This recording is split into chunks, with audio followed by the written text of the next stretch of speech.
President Joe Biden is racing to cement his legacy.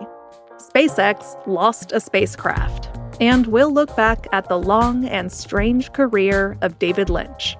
That's some of what we'll get to on the 7 from the Washington Post. I'm Hannah Jewell. It's Friday, January 17th. Let's get you caught up with today's 7 stories. Number 1. Biden will commute the sentences of nearly 2,500 people. Biden announced the plan this morning. It will apply to nonviolent drug offenders who are serving disproportionately long sentences. It follows his move last month to commute the death sentences of 37 federal inmates to life without parole. Biden had promised to reduce the federal prison population before handing over the reins of the White House to President-elect Donald Trump on Monday. He's faced criticism for not moving more quickly to give clemency to other people behind bars, particularly after he granted a sweeping pardon to his son, Hunter, last month. Now, Biden is spending his final days in office taking actions that could be hard for Trump to undo. He has even been considering issuing preemptive pardons for figures who might face the hostility of the incoming administration. His flurry of executive actions comes even as White House staff have been packing up their offices. Some are planning to be out by the end of today. Kristi Noem will face tough questions in a Senate confirmation hearing today. That's number 2. Noem is the Republican governor of South Dakota. Shortly after Trump's election victory in November, he chose her as his pick to be Homeland Security Secretary. That would give her responsibility for border enforcement, disaster response, and other areas. She would play a key role in Trump's administration, helping carry out Trump's plans for tightened access at the southern border and for mass deportations. She has voiced her support for those plans, and she's echoed Trump's inflammatory rhetoric on undocumented migrants.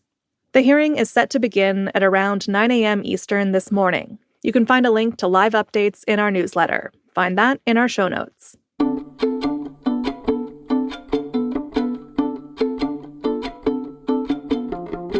Number 3. Israel and Hamas finalized a ceasefire agreement after some last-minute disagreements. On Wednesday, a deal was announced that would halt the 15-month war in Gaza and lead to the release of Israeli hostages and Palestinian prisoners. But yesterday, a crucial vote in the Israeli cabinet to approve the deal was delayed. Far-right members of Israeli Prime Minister Benjamin Netanyahu's cabinet pressed him to continue the war. And there were last-minute disputes with Hamas over some of the details of the deal. U.S. Secretary of State Antony Blinken downplayed concerns yesterday over the 11th-hour scramble. On the ceasefire, yes, I am confident, and I fully expect that implementation will begin, as we said, on Sunday. Look, it's not exactly surprising that in a process and a negotiation that has been this challenging and this fraught, you may get a loose end. We're tying up that loose end as we speak. Early this morning, Israel said a final agreement had been reached. Its cabinet is meeting today. If it approves the deal, and the wider Israeli government does too, the ceasefire would go into effect on Sunday. But in the meantime, Israeli airstrikes on Gaza have continued. Gaza officials say at least 101 people have been killed since the deal was announced.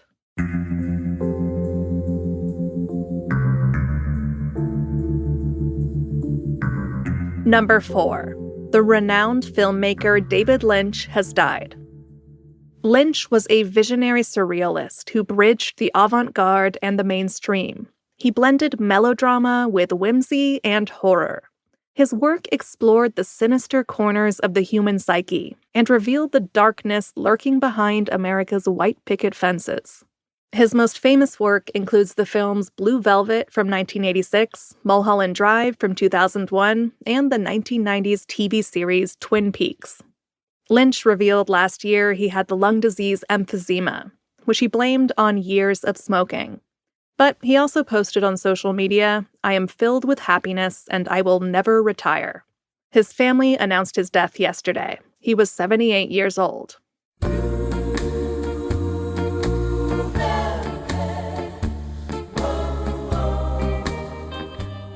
The Los Angeles fires may have brought cancer-causing chemicals into drinking water. That's our fifth story.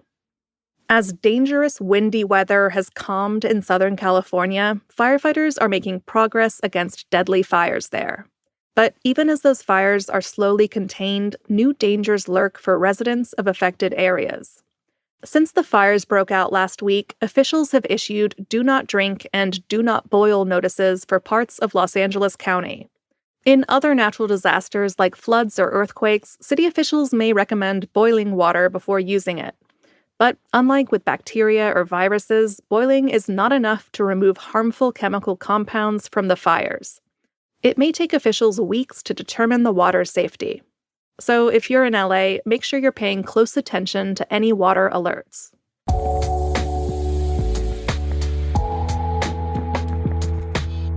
Number 6. Debris fell from the sky after a SpaceX Starship broke apart. In Texas yesterday, SpaceX successfully executed a catch of its Starship booster for the second time. Booster now hovering as it aligns with the tower for catch. Booster coming in. Get ready for that boom, Kate. Down to 3 engines. But moments later, things took a turn. The enormous, uncrewed spacecraft had what SpaceX described as a rapid, unscheduled disassembly during its ascent. It's not clear what went wrong. SpaceX founder Elon Musk said the breakup was probably due to a fuel or oxygen leak. The company said it will review data from the test flight to understand what went wrong. Whatever happened, it caused a spectacular shower of debris. A video filmed from a Caribbean island showed fire streaking across the sky. That's another thing you can find in our newsletter today. SpaceX said the debris landed safely in the Atlantic.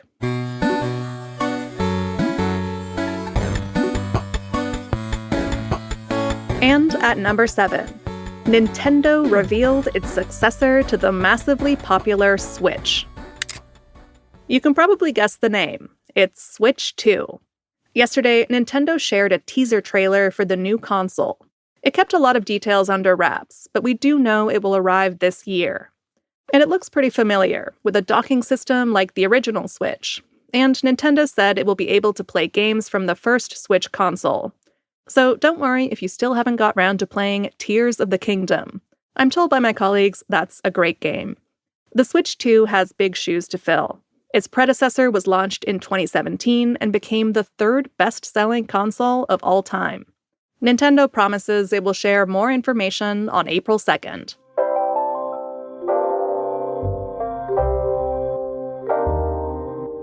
That's the show for this week. My hottest tip for you as we bid farewell is to check out the Post's new game. It's called Ridges. It's kind of like a timed word search, and I'm weirdly good at it.